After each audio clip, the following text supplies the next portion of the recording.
Ganito po ako gumagawa ng French toast. Yan, yung itlog na yan. Para wala akong tiwala dyan. Sobra yung dilaw niya ba. So, tapos natin ibatil yung itlog. Ilagay natin dyan. Ang tinapay, ano mo siya. Idiin mo siya para mag-absorb yung itlog, no. Ganon, hanggang sa maubos yung egg at mabalot na po yung tinapay, ganyan. At ilagay na natin sa frying pan na mahina lang po yung apoy para hindi masunog yung itlog nyo. Pero para sa akin kasi ito ay yung gusto kong kakain, kaya medyo ang gusto ko dito brownish. Oh, look at that, ang resulta. Kasi crunchy siya. At pwede rin yung ang gagawin nyo instead sa mantika ay butter, malinamnam. Pero yun sa akin, kunting oil lang. At ganun po yan siya. I-flip up lang ninyo, baliktarin hanggang sa mag-brownish na. A few moments later. Oh, ganun na po. Okay na po yan siya. Pwede na natin kainin. Oh, yan. Diba? At pwede niyong lagyan sa itaas ng peanut butter or condensed milk. Gustong-gusto ito sa mga bata. Gusto ko nga. Kat lola na ako sa mga bata pa kaya. Kung gusto ng mga alaga, ganyan. So, masarap na social pa ang breakfast mo. Ayan.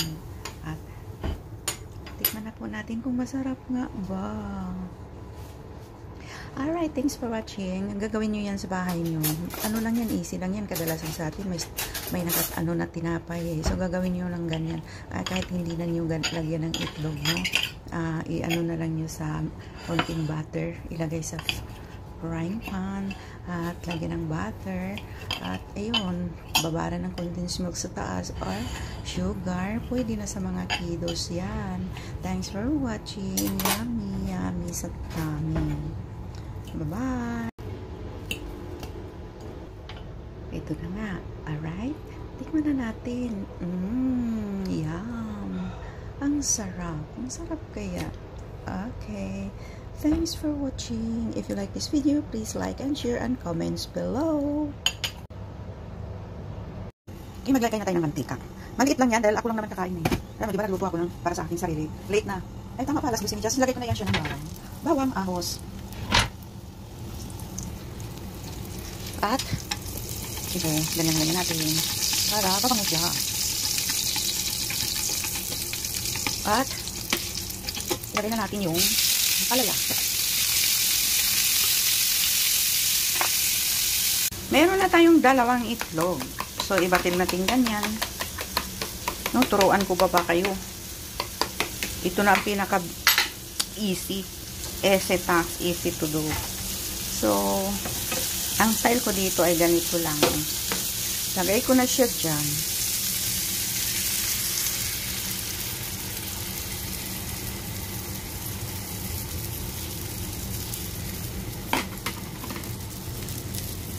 Iba ang itlog nila dito. Napaka ano yun, dilaw. Dark orange na siya ba? Japanese kasi ito. O, hayaan na lang natin siyang ganyan.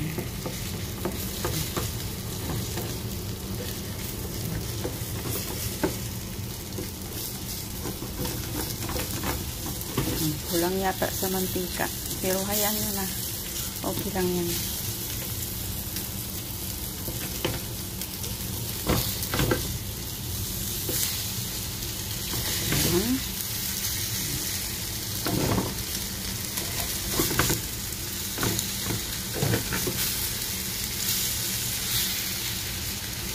Alright. It's done.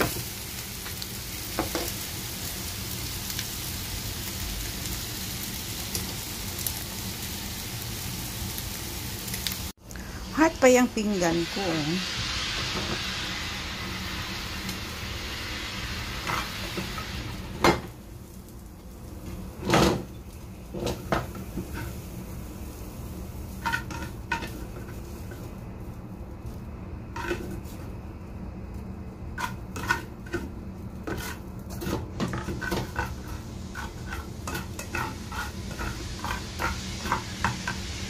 Yan. Kain na tayo.